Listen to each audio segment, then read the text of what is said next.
31st. My name is Buell Ferguson, and we are interviewing Mr. Edwin Canter, a veteran served in World War II. We thank you, and we're going to start out with first, tell us about you, your parents, your family, and where they live, and where you live. I was born in North Wilkesboro to Grady Canter and May Hayes Canter, and they eventually moved to Miller's Creek and Pelear, and I grew up there in that community and finished high school at Miller's Creek High School in 1938. And after coming back from the service, I now live on the Brushy Mountains. Which branch of the service did you serve? In the Marine Corps. When did you serve? H.D. Caudle and I joined the Marine Corps together. He and I were born on the same day. We grew up together, and we joined the Marine Corps. We didn't want to be drafted, so we joined together at Winston-Salem, and then about a week or two later, I was notified to go to Raleigh and go on down to and sign in with the Marine Corps, and he did next day. But did the boot training at Parris Island, South Carolina, and then after that I was signed to Portsmouth, Virginia Sea School, and from training there went on up to and joined the USS Santa Fe cruiser from Sea School, and then went into Hawaii from there, and joined our ship joined the Armada ships up in the Aleutians, and for the attack of Attu and Kiska there. And I was under a 5-inch gun manning a 20 millimeter, and the concussion from the 5-inch gun perforated my right eardrum.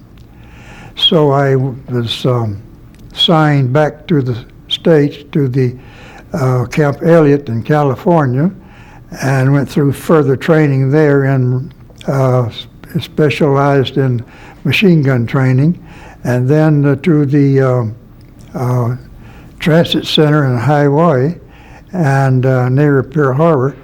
So went to rocket school at Camp Beaumont, and the Camp Beaumont to training to Moy, and joined the 4th Marine Division.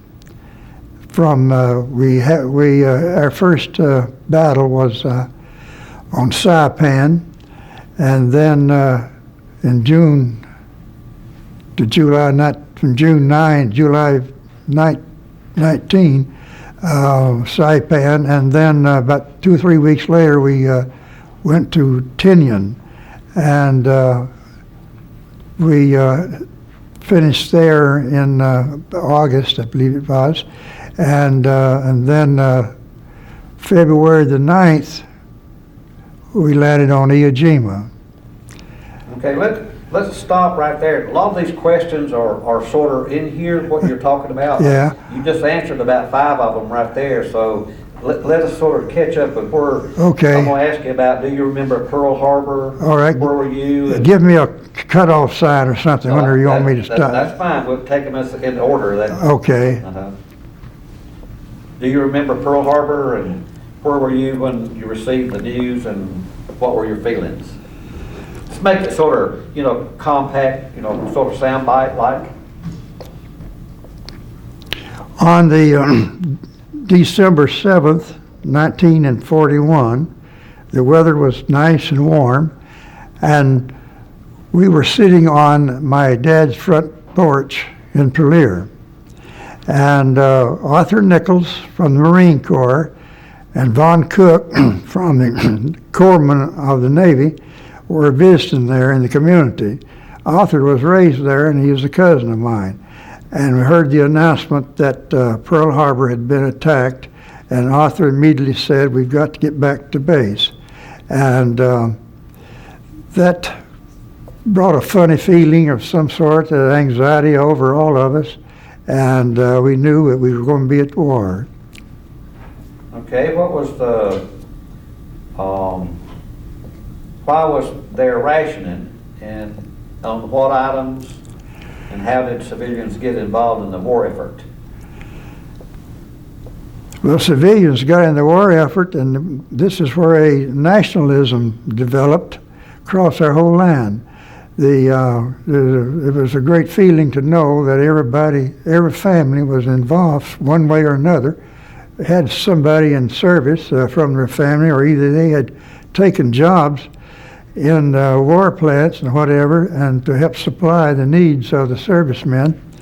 And as far as rationing is concerned, we had field rationing when we were in the field, but when, if it's possible, and back in training or resting, we had good meals. We had to cook meals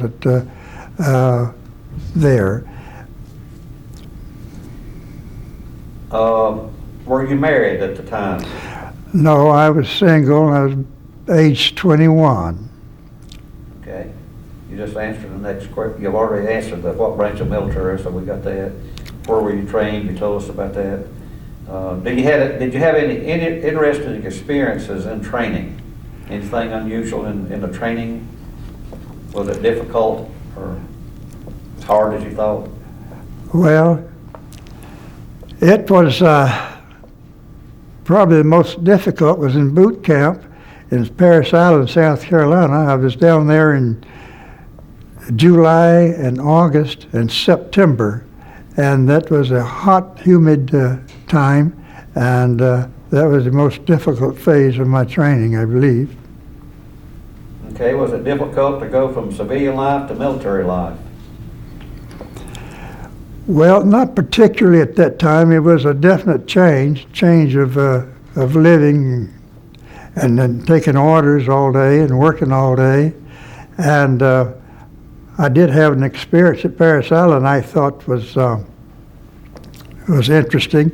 I'd seen my mother wash clothes and using Clorox, and the first day on Parris Island, we went down to get our materials, and I had a bucket, and I got Clorox, because we had to change underwear about once a day and keep them washed and clean, because we were always so wet with perspiration.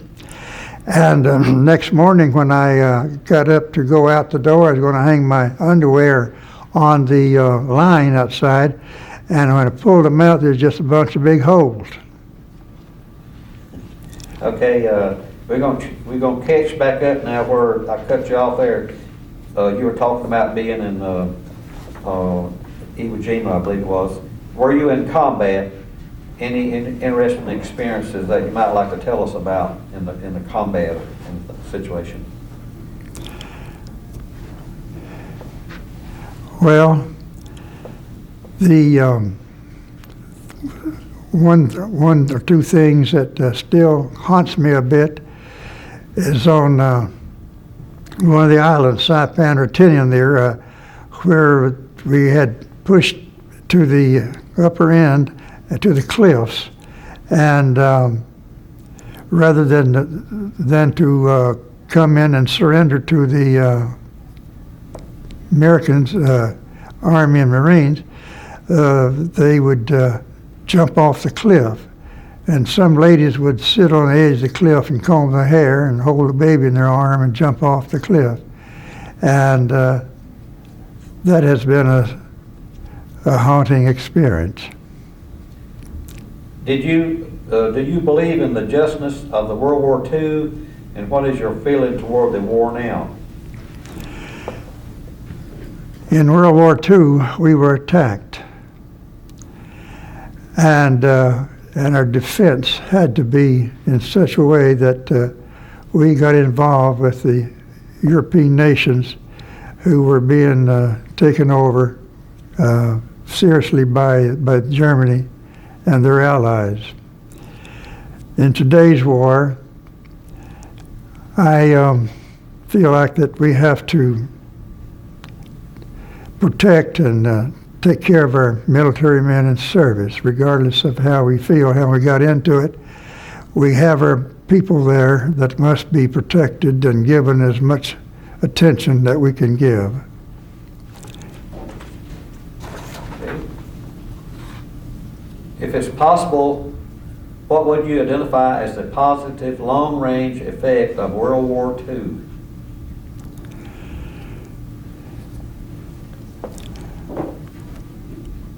Well, hopefully it was going to be the last war that the world would be involved in, but scriptures tell us there will be wars upon wars, and apparently this is what's happening and will continue to happen.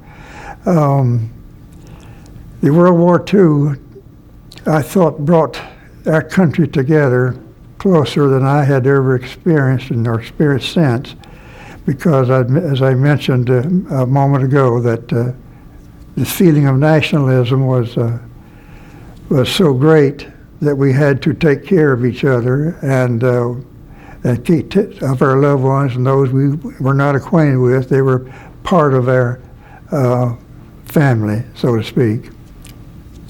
Okay, again, if possible, what would you identify as the negative long-range effect of World War II?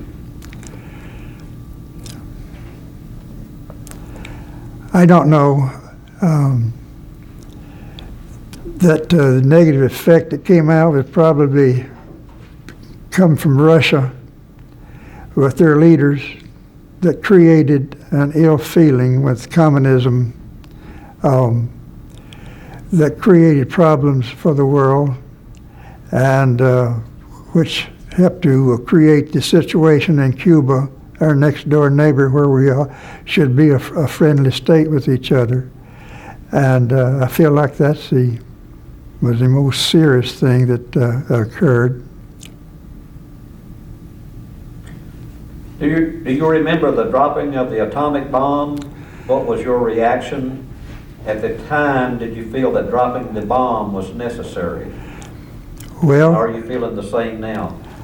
I was, at that particular time, I was overjoyed because I was recuperating back in the States from my wounds I received on Iwo Jima, and that I knew that the war would be over soon, and but the aftermath and destructions that wars create is nothing that we could possibly do, and in order to prevent more deaths and destruction, the atomic bomb might be considered a helpful thing. Okay, what was your reaction in recent efforts of Japan to portray themselves as victims in World War II? Do you accept their explanation that Japan was on the verge of surrendering and that dropping the atomic bomb was totally unnecessary? Well, Japan was losing, and their excuses are immature in that way, trying to create sympathy from their people and from the world. But they're the ones who started the war, and they got spanked good for it, and it created animosity, I'm sure, from their country and our country. But today, they seem to be controlling things. What kind of weapon did you use in the war? 20 millimeter in the Aleutians, and I was with the rocket detachment on Saipan and Tinian and Iwo Jima. Excuse me. What was your rank? Corporal. How long were you in action? Well, the Saipan and Tinian and Iwo Jima, if it was different times, of course, and it would be with those three battles, and then Attu and Kiska would probably be be around 60 days, I guess, to combine those action times. What was your reaction when you learned the war was over? Where were you? I was in Washington, D.C. the night that General MacArthur was on the battleship Missouri signing a treaty with the Japanese. And I felt a very glorious feeling of relief. Okay. How long was it before you were able to come home? How were you treated? Did you have a job? Did the war have an effect on you? Did you have nightmares? Were you exposed to biological warfare? Did the government cover up? Did you suffer injuries? A lot of questions. Well, the injuries I received was a bullet wound by a sniper on Iwo Jima. And while I was being taken care of, shells came in and I was hit again with the shrapnel. I have recovered well, some consequences, but had my eardrum perforated in under a 5-inch gun in Attu and Kiska. But I recovered well, and I came home. I was discharged September the 22nd, 1945, and I came home and rested for about a month or so, and then I entered business school in Greensboro. And then I transferred from there to Appalachian and got a BS and MA degrees there, administration degrees. How did humor help you get through the war, and did you have friends who were killed or POW? I had several friends who were killed in the war. I was not a POW. Tell me a little bit how the humor helped you get through the war. Well, you have to have a bit of humor of some sort to keep your mental faculties, and if you can't have a bit of humor, you develop depression, and you'll have to be in real serious condition. But humor is very important, and we had people that could keep things going most of the time. What do you feel is important to the future generations in this interview? I am very pleased with our young people. I do interviews for scholarships for VFW and Brush Mountain Ruratang Club, and they did a lot more now than I did when I was in school. I'm always awed by their energy and their intelligence and their sincerity, and it's only a small percent of our youngsters who create our problems, and we got to work with them to develop, if they can learn to develop compassion and that sort of thing to help their mankind, we'll be better off. It's those people who work with other people and that's able to make progress in the world today. But I'm pleased with our young people. Very good answer, and I agree with you 100%. I found it myself. Do you have an opinion about our war on terrorism? It's regrettable that this sort of thing can happen, but it's amazing the strength of a religious group can have, and they're so strong around the world, or more of them than they are of us in our way of life. And that what's amazing is that somebody can sit in a cave and communicate around the world and tell their people what to do, and they collect money from us and they give it back to us with terrorism. And I don't know how to handle that. I don't think we ought to go into another country and set up a buffer zone and create a battle zone for war on terrorism. But I don't know how to handle it. And what's the best way? It creates fear in everybody. You had like buying a plane ticket to travel or whatever, and it just creates a lot of anxiety. But it's not the way to fight a war. You can't make treaties with them. They're not a country that you can make a treaty with and stop the war and make conditions like we have with Germany and Japan, that we buy more of their cars than we do our own now today. But we've learned to live together. But I don't know if we can do that with this present situation. How do you feel about the opposing viewpoints of the current war on terrorism?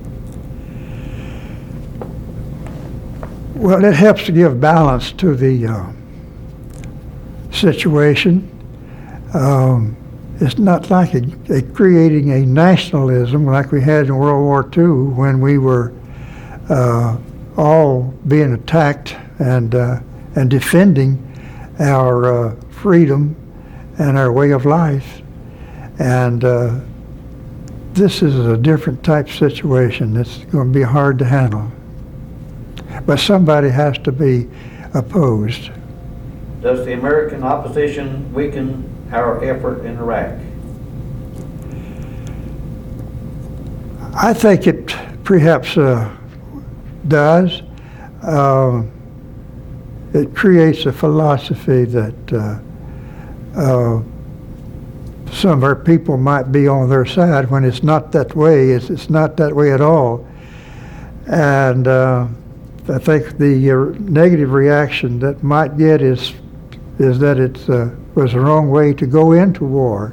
If it'd been a different way of going into war and declaring war, I think would have made a big difference.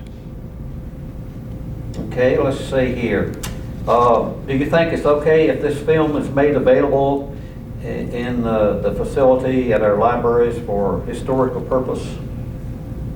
Well, if it can be of some help. Okay, this interview for Marine Corps. What attracted you to join the Marine Corps over the other military services? Well, I think their propaganda was probably better. They had a good film out with the all-dressed blues and whatever, and that looked good. And so we didn't want to be drafted by the Army, H.D. Caudle and I, so we decided we'd join the Marine Corps. Okay, you already answered this question. Boot camp, you went to Parris Island. How much did you know about the Marine Corps recruit training, the boot camp experience before you began? Very little. Arthur Nichols, my cousin, who was on the porch at my dad's house on December 7, 1941, had joined the Marines. And I told him on that day, prior to the announcement we heard on the radio, that I was going to join the Marines. And he said, "Don't," says, "you can't make it." And so that gave me some incentive to join. But I trained about 2 months before I went into service down there. And I never was picked up and carried off back to sick bay. They had trucks coming along behind, pick you up, take you to sick bay, but my homework paid off. Okay, you answered that next question about their first arrival, the first day you came to boot camp. Well, Parris Island has a way of bringing you in at nighttime, and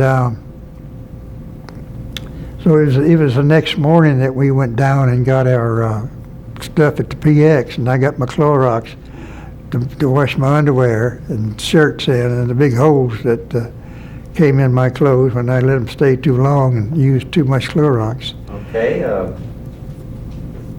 the impressions of the training you received, was it difficult as you had expected? Well, it's probably more, because there's more time involved. And the sand there was about ankle deep to march and travel in. So it was really hard for me, but I developed the attitude before I went that I would do whatever they said to do and keep my mouth shut, and it paid off. Okay, what type of things did you do in boot camp? What activities were stressed? Describe a typical day at boot camp from reveille until lights out. Well, it would happen at different times. We was up early, and we always had to take a salt pill at lunchtime because of the heat and the humidity there.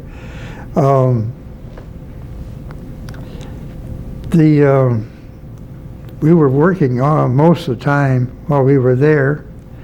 Once in a while, we would sit under a tree and talk about the war that was going on out in the Pacific, and the building up our confidence and our desire to go on and do further training. They were developing a esprit de corps feeling from about the middle of our training there to where you felt like that you were becoming a part of the Marine Corps, and that they use the old slogan that once a Marine, always a Marine, and I still have that feeling. Okay, were the drill instructors as tough as you expected, and how accurate were the portrayals of them as in the movie as the DI in Full Metal Jacket? Well, that was the jackets and etc. was what impressed me about the Marine Corps. But the thing about it was, I was not issued blues when I got to Portsmouth, Virginia Sea School. They had stopped issuing them the day before. I think, let me read it again. Were the drill instructors as tough as you expected? Oh, I didn't know what the drill instructors were like. The last of the question is, like there was a movie, The Drill Instructor, and then there was a movie named Full Metal Jacket. So I see. If you didn't see the movies, you wouldn't understand. I don't think I've seen that movie. Okay, just for the answer the question about the drill instructors as tough as you expected. Well, they were unusual people. They were tough, large or small. It didn't make much matter the size, but they could make you think they were extremely tough. But the thing about it was, they had everything to back them up with, so you had to do what they said. All right, describe your living conditions while you were in boot camp. Well, I got accustomed to that. The food was good. The 3 good meals a day, and we had to keep our clothes washed and hung all the time out there on the line. Keep up with that. But I adjusted, I think, quickly to their living and accepted the philosophy of the training. We got along fine. Did you feel the Marine Corps' attempts to instill in its recruits the feeling that they are becoming elite members of an elite organization? Yes. If so, how do you think they accomplished this? They do a good job accomplishing that philosophy. They make you feel like once a Marine, always a Marine, and when you get through and with that tough training, you feel like that you have earned it, and that you have become what they expect of a Marine, and the expectations are high. I managed to get through it fine. Have you ever discussed...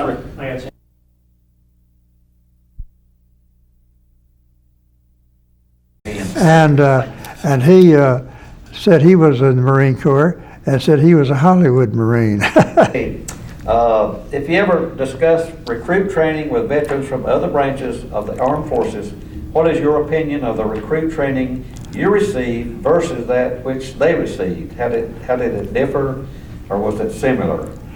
Which was better, tougher, or why? I think it's similar. Everybody would talk about the same way I would about the training, because it's different. It'll be tougher than we might anticipate.